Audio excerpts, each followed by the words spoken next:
Hey, here she is, the Cadillac Escalade and my wife. I think this is a beautiful car. I love that color. I love that girl driving it. I love everything about that. But she does not like it for multiple reasons. 1 month ago, I got the world's cheapest Cadillac Escalade, a new body style Cadillac Escalade ESV. It was in rough shape and I brought it back to life. And to be honest with you, the car came out really, really nice. And I gave it to my wife because I accidentally sold her GMC Yukon Denali XL, which she absolutely loved. So I thought because I sold her car on her, I would give her an upgrade and give her an Escalade. Well, she absolutely hates the Escalade ESV for so many reasons. And it's not because she's high maintenance. She's actually very, very easy. This car is what's high maintenance and what she doesn't like about it. Today's video, my wife, not me, is gonna go through all the reasons that she doesn't like the new Cadillac Escalade ESV. My name is Craig from Flying Wheels. Let's get going. All right, we're gonna go for a ride. If you could, back in that spot next to the Denali right there. What? Yeah, just back up right there. Back in right there, because we gotta pull out over there. No way. Let's see the skills. Look at, not a single mirror in use. You have 3 mirrors and a giant camera and me. You're good. Keep going. The seat's vibrating. That's a special feature I put in. Good, you're good. Go straight back. All right, I think the reason number 1 is obvious. That was a minute and a half to back into a spot. Because this thing's just too big for you, or what? It's a bus for me. I can't drive this. So we have 3 kids, a dog, we tow boats, we tow campers, we always have friends in the car. We need this, but we need something this big. It's just intimidating for me. It's intimidating. And you've had the Yukon XL for a long, long time, so you know how to drive these big things. I do, but it's not my favorite. I mean, you've hit a couple things like a mailbox here and there, but... I did not. I scraped it slightly. Right, rubbing's racing. All right, let's go for a ride. Today's video, we're going to discuss all the reasons that you don't like the new Cadillac Escalade. And like I prefaced before, this isn't because you're high maintenance. No. It's the vehicle. It's not you. You're not bougie and all that. No. I just feel like I've driven enough cars to know the things that I like and the things that I don't like. And you're probably the most qualified to judge vehicles. Even though I'm the worst driver. Every 6 months or so, she gets a new car. So if anybody knows cars, it's her. All right, let's go for a ride and talk about all the things you don't like about this Cadillac Escalade. All right. For the first, one of the reasons, actually this is the second reason. The first one, I guess, would be backing in places. Yeah, I think that's my skill level also. Yeah, it's a combination of the giant vehicle and you being intimidating. Number 2, I know you had talked about the radio. Can you discuss the radio for a second? I mean, I think just the fact that it's touchscreen is, to me, frustrating because to me, it's finicky. Like, I feel like I have to touch it more often for it to actually move up, where I'd rather just a knob where I can turn it and it goes up and I don't have to hold it, and like sometimes it doesn't take my finger pressure. So that to me is frustrating. Logan doesn't think it's a problem, but I feel like it's finicky. In your GMC Yukon, everything's knobs. So knob for the volume, knob for the heater control, the fan, you can turn the knob up. It's just straightforward. It does what it's supposed to do. There's no bells and whistles that make it, I feel like, more difficult. Too fancy. Yeah. Too much. I think it's just, it's too much. I don't need it. Now the other thing that goes wrong with the Cadillac Escalades is the Q system. That's what this is called. This is the Q system. This screen, it doesn't break, like it doesn't crack. It stops working, so the touch buttons stop working. Well, didn't that happen to, what did we have before? It happened in the Yukon as well. Now in the Escalade, it's actually really common for this Q system to work. So I called Cadillac and they told me it was gonna be $1,800 to fix. I got one, just this screen on Amazon, and I replaced it for $54, and now the screen works. Don't go ahead and replace the entire thing at the dealer. You can do it yourself for under $60. All right, we talked about it briefly already. Heating, the heating system, like the on, the off, up and down. How do you feel about the buttons? I'm trying to remember how this works. It's confusing, I feel like, right? This one was where you had to go home. Pardon? Yep. And then the climate, and then see how it's just like, turn the radio on. Yeah.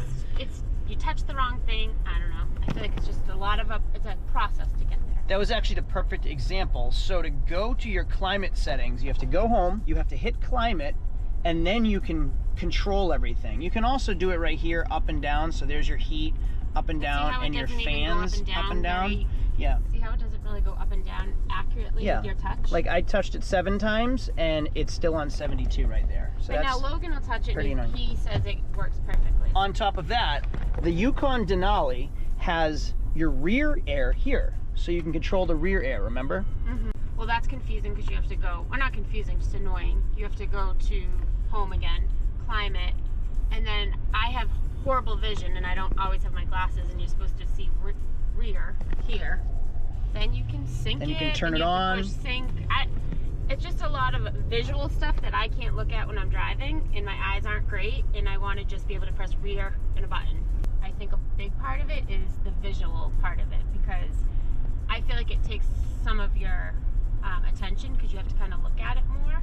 And especially a person who doesn't see well, I think that really is hindering. Yesterday. What are you doing? What am I doing? I'll tell you what I'm doing. I'm using today's sponsor, this handheld Fantic vacuum from my wife's car. I keep one of these in all of her cars because my kids are filthy. This product, USB-C charging. So the same charger that charges my phone charges this thing. I keep it in the car. It has multiple attachments like pet hair removers. It also has spotlight. So you can get those hard to reach areas and see what you're doing. Great Christmas gift idea. This is the Fantic V9 Mate. If this one's too big for you, they also make a V8 Mate just like this. Same thing, lithium ion battery, USB-C charging, turn it on, crazy suction out of something this small. Like the attachments detached like that. Quick release to empty your vacuums. I have a Fantic tire inflator that I leave in my wife's car. Both of these are on Amazon, and if you use my coupon code down below, you can get 21% off of this one, the Fantic V8 Mate, using code FWV8Mate. This one right here, which is my favorite, is an awesome gift idea. Get 23% off the Fantic V9 Mate using coupon code FWV9Mate. I mean, they're like no-brainers. You go on the link down below, they're on Amazon, use my coupon code and give them to somebody for a gift or keep one for yourself because they're just really, really handy. This product is awesome. You should definitely go check it out. Thanks again for watching. Let's get on with the video. Another thing she didn't mention that is common with Escalades, GMC Yukon Suburbans, this one isn't rusty or rotted, but typically these rot out. We live in the Northeast and I'm gonna show you why. When you go in here, you'll see all this dirt and hay in there. That all sits there and traps moisture. So the moisture just sits and it never dries and then it ends up rusting and rotting out this area right here. So another thing that drives me absolutely crazy is when I open this, seat moves forward, but it just continues to move forward until no human could possibly fit there. It just, no matter what setting we've put it on. So the Escalade, just like my Corvette, has this thing called My Key. So there's two keys and the car will actually remember your settings. So if I have a setting and you have a setting on the car, this is my key, this is your key. And when you get in with your key, it actually memorizes your setting and puts the radio station, the pedals, the steering wheel all to your setting, which is really, really neat. Then when I get in the car with my key, it does exactly how I set to my settings. The only problem is it's also linked to the driver assist. So the driver assist is malfunctioning in your car because of your seat. So it memorizes the incredibly tiny little person that owned this car prior to you owning it. So now, to set the settings, it's easy. You hit set 1 to your settings, but because it's malfunctioning, it doesn't do it. It just puts it to setting 1 every single time. Was it a mini child that It drove? was a miniature person that drove this. Oh, I mean, I'm not super tall. All right, hop in. All right, watch what happens to her. We're gonna start the car, and then this is what happens. Yeah, it really crushes. Let it go all the way. How's it? So you really will crush them. I knew this about this car when I bought it, and it was driving me nuts. I really think it would continue to crush my knee. And the steering wheel actually comes out as well. Possessed. I'd like to give you a quick, easy repair for the power seats, like the memory seats. How can you get rid of this? Dave can tell you. You can actually go into the radio, into the settings, go to vehicle, and then from vehicle there's a comfort convenience setting. You go into that and turn off the automatic memory recall.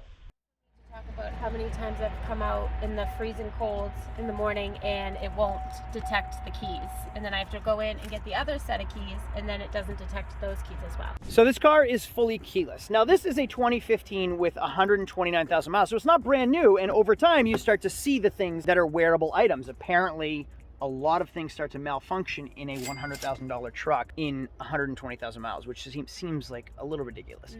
Now these keys, like I said, are my keys, so they're linked to your settings, and sometimes it doesn't actually read the key. Now we've replaced the batteries in them too, so I know a lot of people are gonna say, oh, just replace the batteries. But no, it's not that. So what we actually have to do is take the key, right down here, this is the key spot. It will detect the key from right here, and then you can go ahead and start your car. All right, there was another one, and it was your remote starter. Can you discuss that one? Yeah. So I went to start the car at like 5:15 in the morning, and it automatic start. Use the automatic start button, and it started, and then after like 5 minutes, the alarm went off at 5:15 in the morning. So apparently you have to push the unlock button after you automatically start the car, or the alarm will go off and wake up all your neighbors. Now, your Denali actually does that too. I mean, there must be a reason why. I don't know why. Using the remote starter, it's locked twice. Hold, that is your remote starter. And I always have to unlock the car when I do it. Otherwise, the alarm goes off on both cars. I have no idea why that's a reason, why that's a thing. Also, if you start the car with the remote starter, the heated steering wheel and the heated seat will not turn on, even if they were left on when you left the car to begin with. That is annoying. Yeah, that's annoying. You want to come in and everything be toasty, and it's not. All right, your next reason. It's frustrating, I feel like, just to navigate just simple procedures. Like, you always have to go back to the home. Like, if I want to go to the radio, I have to go home and then back to the radio or audio, and then is it radio? And you look like a distracted driver. You just crossed the yellow line while you did that. I also can't see anything. So I just feel like I have to focus a little bit more on the dials and everything. It's not easy to navigate. User-friendly. That's what it is. It's not user-friendly. What did you just do? I don't even know. So you were trying to turn the heat down, Yeah. and you opened this up? I think you just do that. How do I call that Iron Man's helmet. How do I make it? This right here opens the screen. What did you just do? You slide your finger across, which is like a secret button. Now, why can't it just be a button? And you accidentally hit that because you were looking for the heat. Yeah. Actually, I think the gas gauge is extremely hard to read. It's like, it just doesn't stand out with all the other gauges. So I know it's now on the right, but I run out of gas often. It's not prominent enough to pay attention to it, and it's hard to find. At night, you have an issue at night, and what is it? Everyone always thinks that I have my high beams on and they're constantly flashing their lights at me, but I really just have my regular headlights on, but apparently they're really bright and they bother people. And then if you get like any too far to the right or left in the car's perspective, the seats will vibrate. Like, so it happens often if you're not driving perfectly like straight. That's actually a driver assist program, which is a feature that comes with the car that can be turned off. That, I think, is pretty convenient. If you cross over the lines, your seats vibrate to warn you that you're going over the lines. I think that's kind of neat. It's part of your directionals in the mirror too that will indicate if someone's coming up on your right, so it'll do the same. Now with the driver assist, the cruise control doesn't actually work on this car, which is so silly because cruise control, there's nothing wrong with the cruise control. But what there is something wrong with is the vibrator in your seat. So sometimes the vibrator works, which you seem to enjoy, sometimes they don't work. And because it malfunctions, the entire driver assist program is linked to it. So the mirrors that blink when a car gets close, the seat that vibrates, the backup sensors, the front sensors, all the sensors in the car is linked to the driver assist system, which is also linked to your cruise control. So your cruise control doesn't work because of a malfunction in your seat, which seems really ridiculous. There's also a light that shines up front. I forget what it's called. Have you ever seen if somebody slams on their brakes in front of you, you'll get a light on your head-up display that shines bright red to warn you? I don't think that's happened. So that warning system is part of your driver assist program, so it's completely linked around the entire vehicle 360 degrees. So your cruise control doesn't work because of that.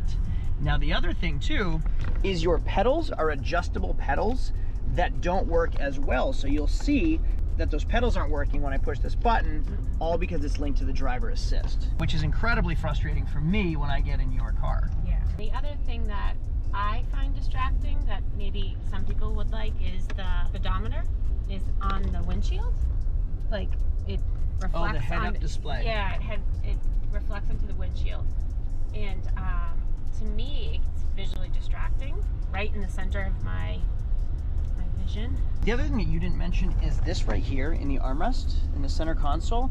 So the leather actually stretches because people put their elbows there commonly. So that's a common resting spot for your elbow, but the leather stretches and you get this like big baggy area, and it happens to every single Escalade. It's not just this specific car. As I was talking, I felt like I peed my pants. I'm freezing right now on my bottom.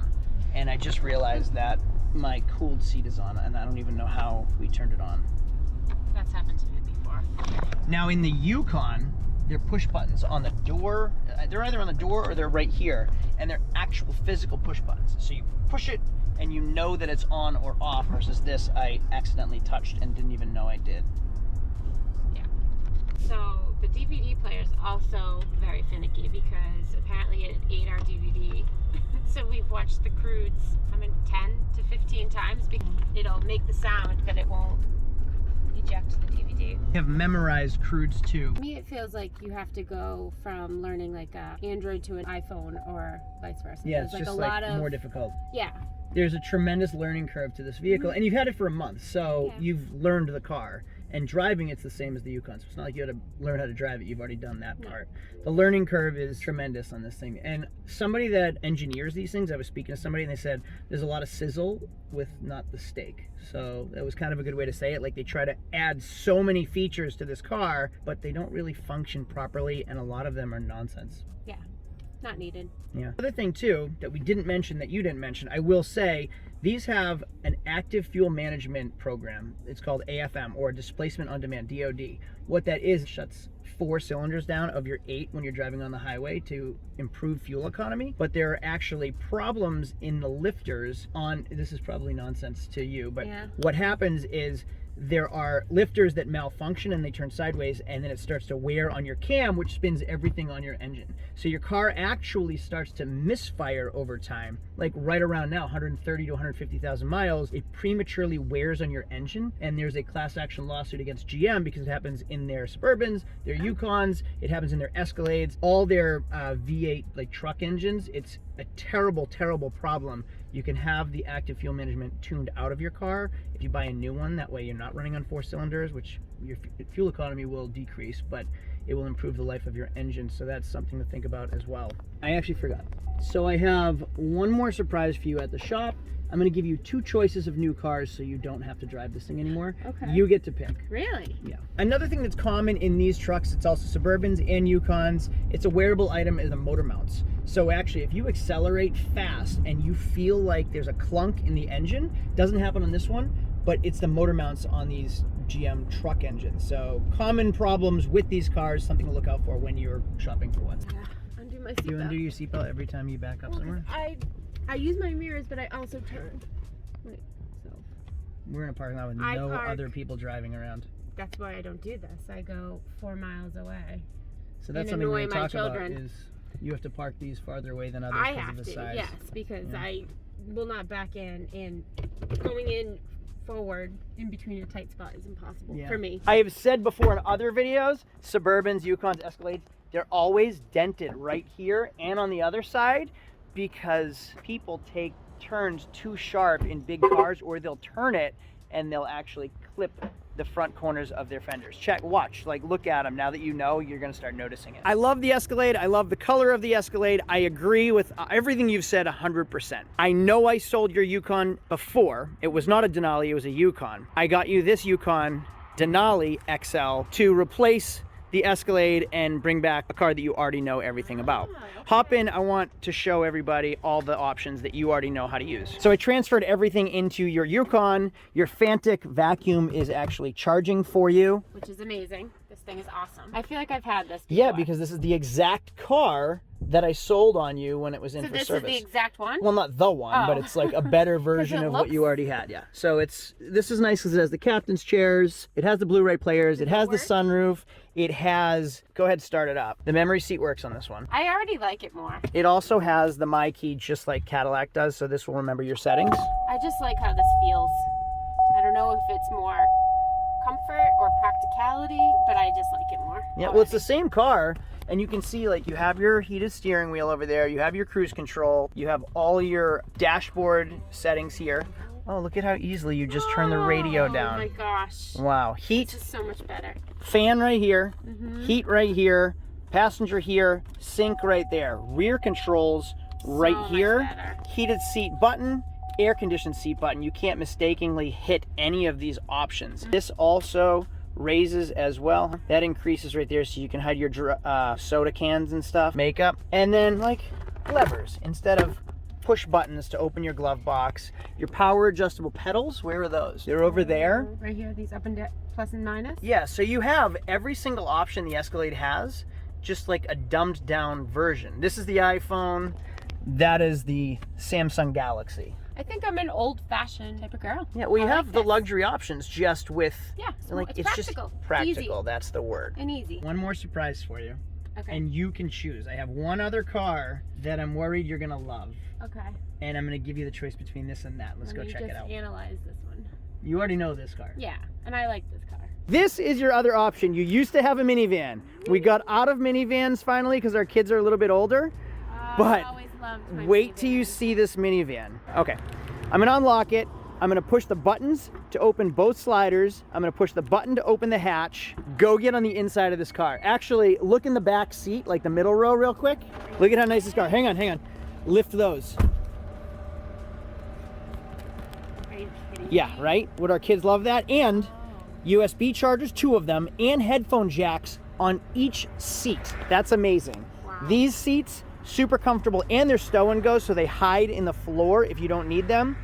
That folds completely flat in the back. You know how it all works. It also, if you look right there, this actually slides forward and back with that button on a power switch in case you like want more space in the back. USB chargers in the rear as well. There's And a then just sunroof. like rear sunroof. Look at how much space you have. Oh my gosh. I mean, minivans really are the best. Oh, I love it. And it drives like a car, not an I- SUV. Was just saying that I would never drive a minivan again, but I think I would drive this. This is like the Oh my minivan gosh, of this minivans. is really nice. It's so fancy. I love this. Okay, now that you're in a minivan and you know the Yukon, which do you choose? Oh man, I really thought I was like over the minivans, but this is very nice. I don't know. I think I would go with this. You're gonna choose this? Yeah. You want to go back to the minivan? Look how beautiful it is. It's so nice. Who cares if it's a minivan? I actually think our kids would be pumped to get this car. Now, there is an issue. And the reason you have SUVs are because, number one, we tow things all the time. Campers, boats, all the time. And the other is, this only comes in front-wheel drive. That was gonna be my December. We're going into winter. That is four-wheel drive. This is front-wheel drive. To me, that's the deal breaker. Able to get No, this this wasn't is an a option. tease. This was like a carrot that I was You just dangling wanted in to front of see you. if I'd be Yeah, into a minivan. we need the SUV for work purposes, to tow man. things, to tow cars, to tow boats, to tow campers, all that stuff. So we need the SUV for And tax honestly, deductions. like the SUV, I feel safe in with the kids. That's true. That's a big important part. So I thought I'd just kind of wave this That one in was front of you cool as a because reminder. did you see? I would have picked this. If you don't need four-wheel drive, you don't need to tow things, minivans are where This it's is at. awesome. Jump like over the fence, get yourself a minivan. I gave you one years and years ago I loved when it. your car was in for service, when your SUV was in for service, and you didn't want to give it back. I didn't care that it But you wasn't didn't cool. want a minivan originally, but No. once you realized how convenient they were, It made sense. it made sense. Oh my goodness, look at this. When you're done with your kids' screen time, you just hit screen off and it shuts their screens off. Gosh, this thing's incredible. cool. I would take this in a heartbeat. Okay, that is officially it for now. Thank you everybody for watching. If this was helpful, do me a favor, give me a thumbs up. If you loved having my wife in the videos, comment down below so I can read her the comments so we can get her in more videos. If you want notifications every time we make a new video, you can hit the bell down below. Otherwise, subscribe. And we appreciate you guys watching. Thank you very much to you guys. Special thanks to her for being in a video because this was like torture for her, I know it. And also special thanks to Fantic. That vacuum, the mini vacuum and the full-size vacuum is awesome. You can click in links down below to pick those out for yourself or for your significant other. Thanks for watching. Have a great day. Adios.